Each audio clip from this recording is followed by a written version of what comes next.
Good evening, you're watching Estuary News, I'm Hugh Richards. In the headlines tonight, more than 5 million people visited the City of Culture, plans to tackle road congestion in Hull, and the future of Grimsby's ice factory. And later in tonight's programme, we'll hear the thoughts of the Grimsby manager Michael Jolly ahead of this weekend's big derby against Lincoln. And before that, Nick Chambers of Lace Housing on his 50 challenges for charity.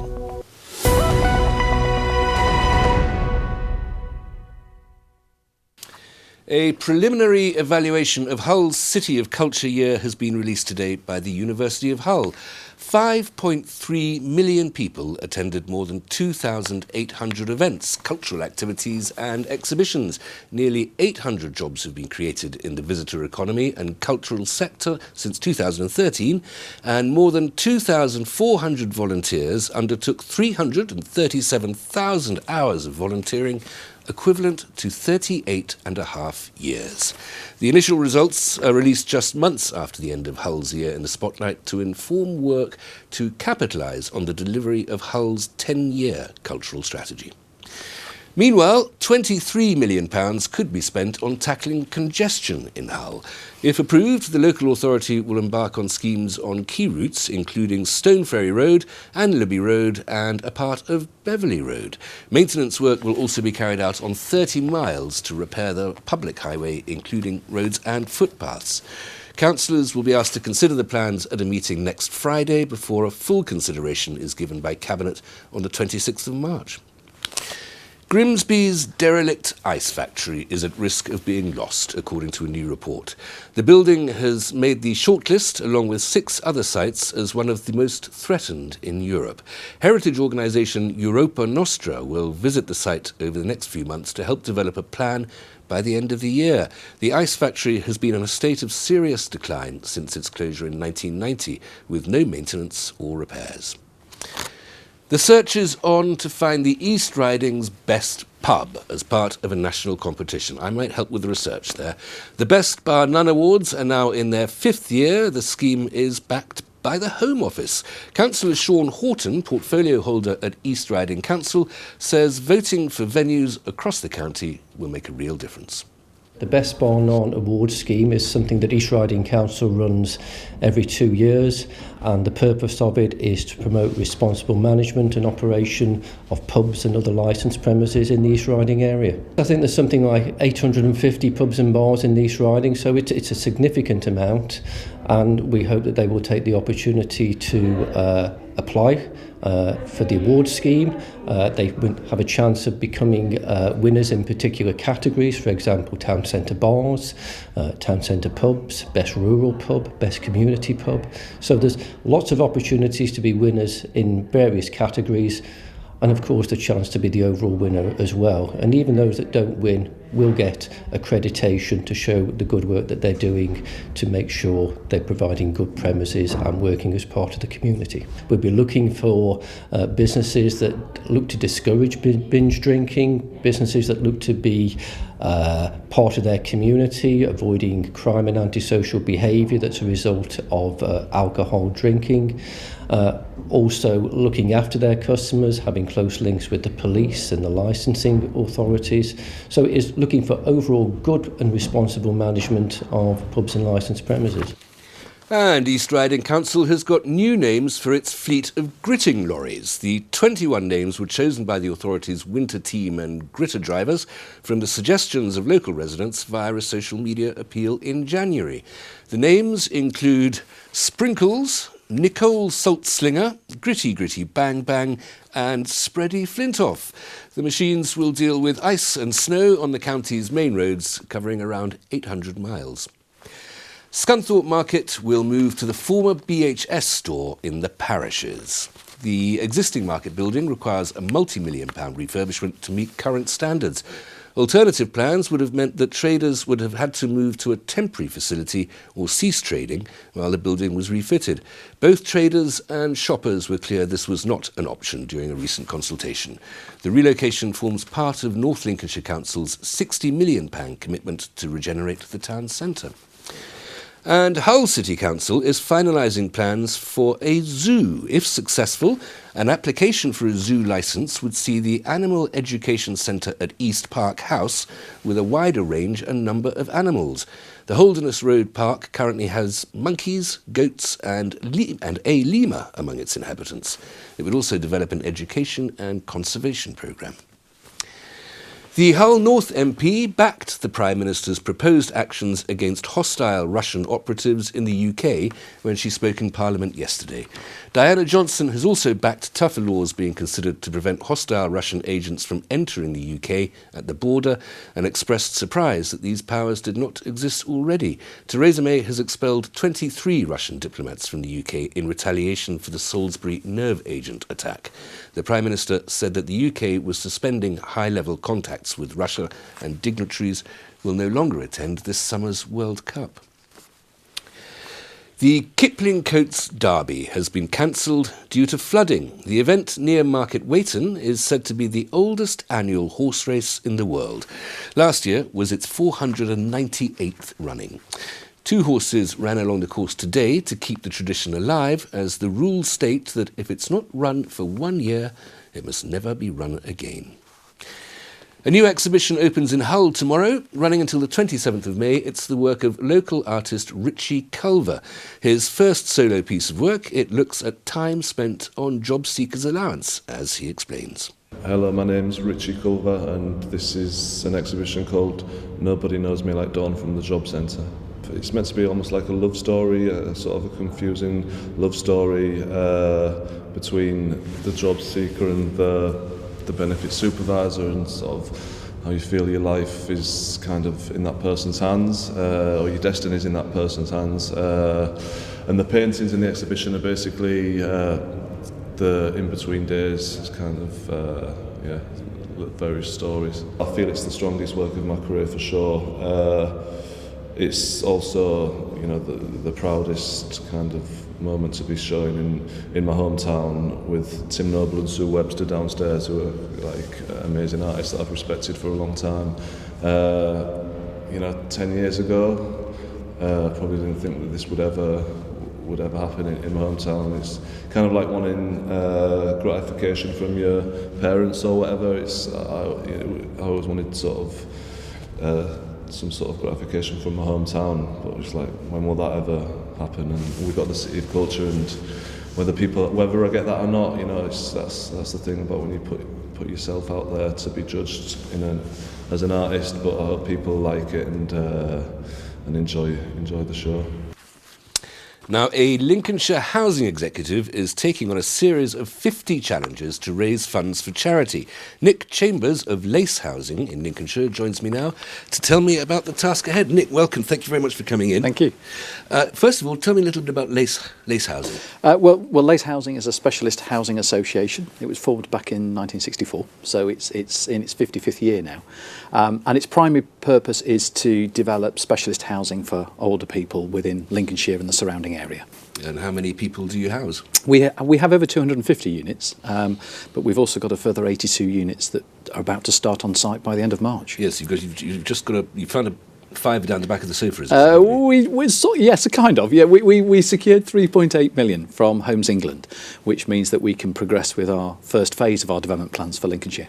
And are you all over the county? All over Greater Lincolnshire, I should say? Yes, we're predominantly in Lincolnshire, but we're certainly having some really good conversations with local authorities both in North and North East Lincolnshire, so very much from the Humber to the Wash. Excellent, valuable work.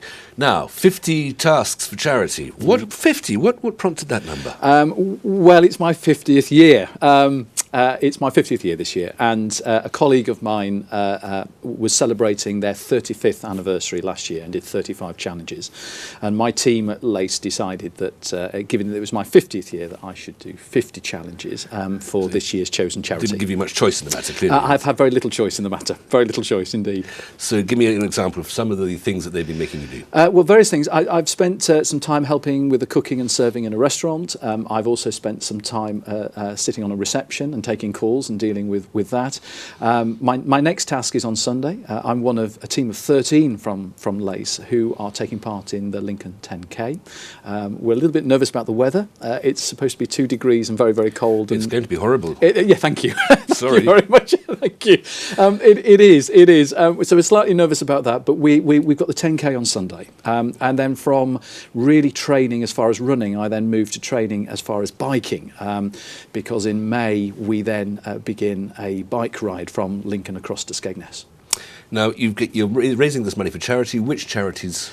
Our chosen charity for this year is Lincolnshire Lives. Each year we have a charity, and that charity is chosen by our staff. They tell me. Lincolnshire Lives is the volunteer rescue service throughout the county. It is. It consists of over 700 volunteers who basically support their local neighbours by responding to medical emergencies before maybe the ambulance and the medical staff get on site.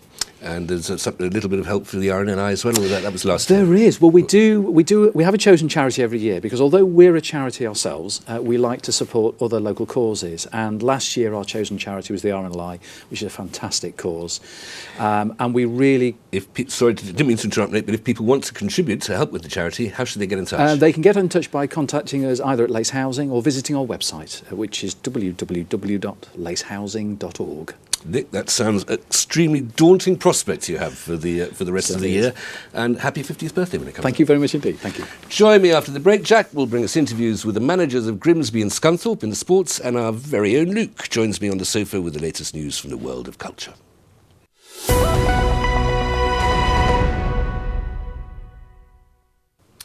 Welcome back. You're watching Estuary News. Still to come tonight, Jack brings us the thoughts of Grimsby's Michael Jolly and Scunthorpe's Graham Alexander in the sport, and our very own Luke joins me on the sofa to tell us what's happening on the local art scene.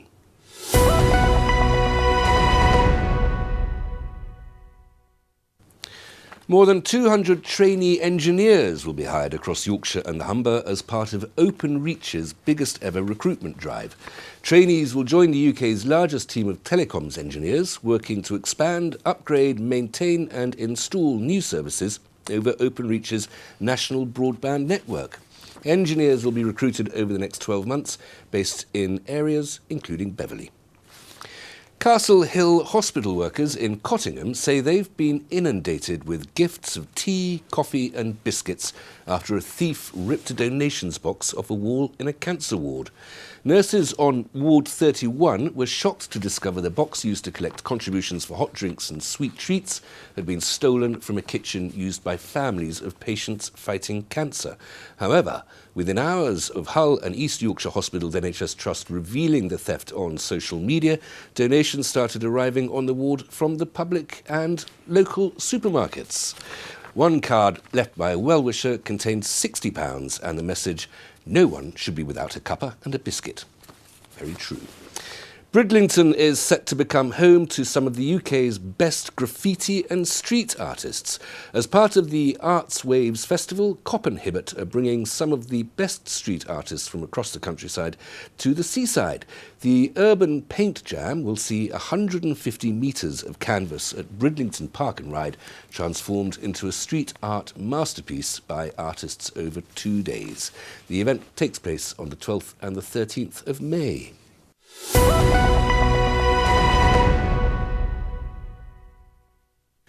Now I'm joined by our very own Luke with a roundup of the local cultural scene. Luke, welcome. Good to see you again. Good evening, Hugh. Happy Thursday. It's been a while since I've been able to say yes, that. we've been distracted by a few other stories We have, in yes. recent weeks. Beast from the East. The Beast from the East didn't help, I know, and apparently we're going to get another one. I know. Fingers crossed. Which is horrible. Unscathed.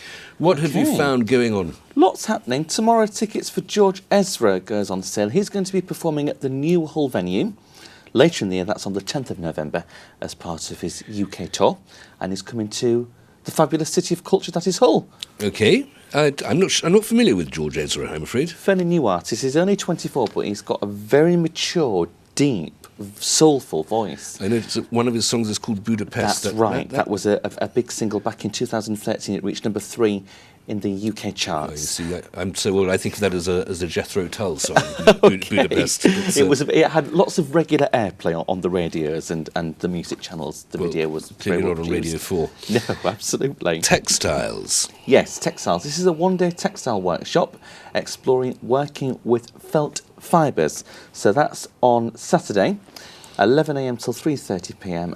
at 167 High Street, and it will be In Hull. In Hull, that's correct, Hugh. Thank you. And it will be led by textiles artist called Jane Jessup.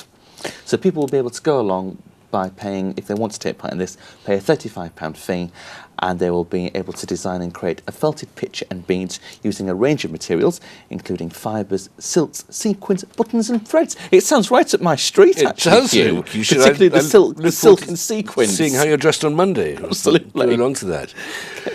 One of, well, I think probably one of everyone's favourite bands, Pink Floyd. Yes, particular favourite of my dad's, actually. I This think isn't the real Pink Floyd. Still, Dark Side of the Moon is, I think, still the highest ever selling album. All right, okay.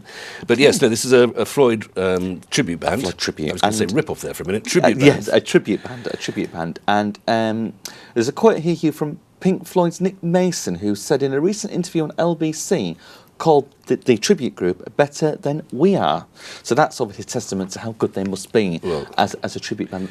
As we know, there's hundreds of tribute bands out there. What a very gracious thing to say. Yes. But yes, definitely one of my favourites, Pink Floyd. Yes. Always absolutely excellent. Yeah. Now, Brighton Rock. Very quickly, Hugh, 24th of March at Bridge Spa, so that's coming up in the next couple of weeks at 7:30. Thank you, Luke. Yep, sorry. Okay. And yes, a play, Brighton Rock, not Brighton Rocks, although Brighton does rock, I have to say. It's a long time It's since my I've been. favourite seaside town. Apart from Cleethorpes. Of course. Thank you. Of course. In the south, Yes. Hugh. In the All right. south. I rescued myself well there. This is at Hull Truck Theatre, 20th to the 24th of March. It's a noir thriller based on the classic novel by Graham Greene, which was released back in 1938. The novel is that old. That surprises me. It's a wonderful novel. It's well worth reading. Okay. And it's Graham Greene at his most grisly. Right. And have you seen the film? I haven't, I'm afraid. Film starring Dickie Attenborough. Okay. Darling Dickie. Yes. The late Richard Attenborough, I'm afraid. Yes. Playing Pinky, who's this very dapper, well-dressed, pinstripe gangster sort of figure in Brighton. And it's a real thriller. It's absolutely fantastic. It certainly is noir as well. Worth a visit to. I think so, yeah, visit to see absolutely. what the aesthetics will be like. Funny time of year for Panto. I was going to say, it's not December, it is mid-March, so this is being billed as an Easter pantomime. This is Alice in Wonderland, and where is it? The New Theatre Royal in Lincoln, so also coming up very soon, Hugh, 30th of 30th March, 7th of April. Okay, and that's Alice in Wonderland with Panto at all times of year. It's always right for Absolutely, Panto. it's always good for a bit of fun. Luke, here's Jack with the Spool. Thank you.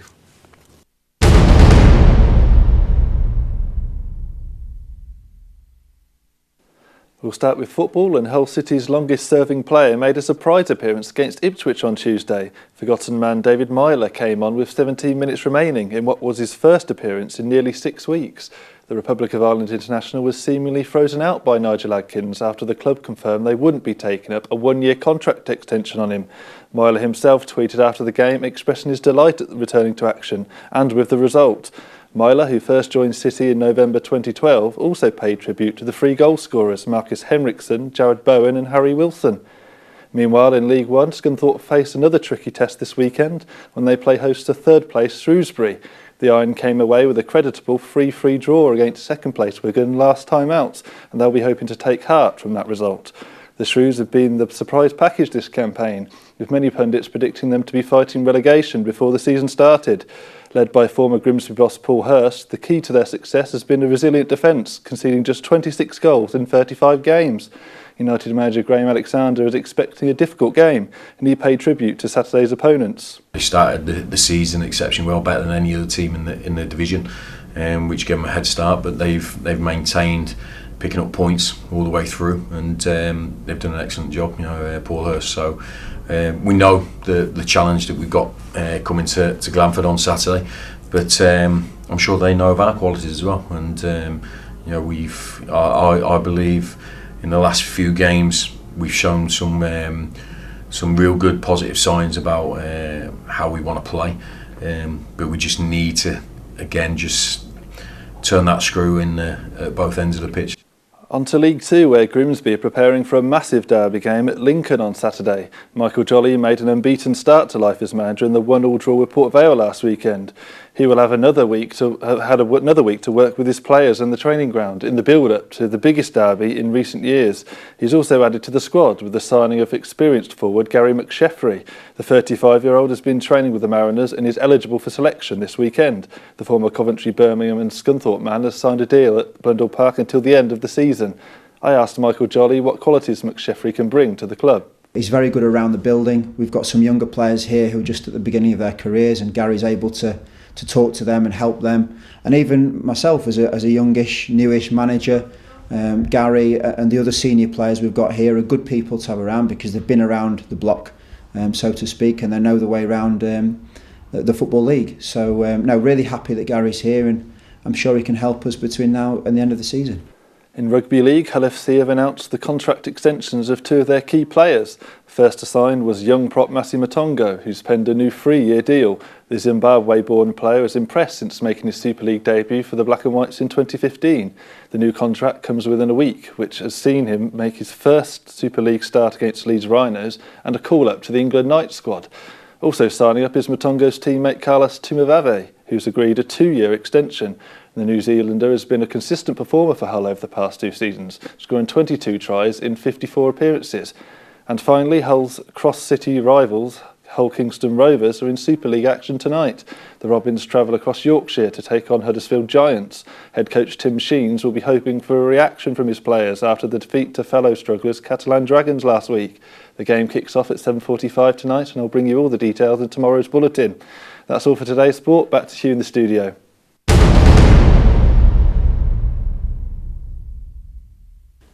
Thanks very much, Jack. That's the Lace Housing website if you want to help out with Nick Chambers' charities. My thanks, as always, to Luke. And if you have a news story for us, then please visit our Facebook or Twitter pages as advertised below me, or email news@estuary.tv, or phone Grimsby 01472315553, or do it the old-fashioned way. Write to us at Estuary TV, Nuns Corner, Laceby Road, Grimsby, North East Lincolnshire, DN345BQ.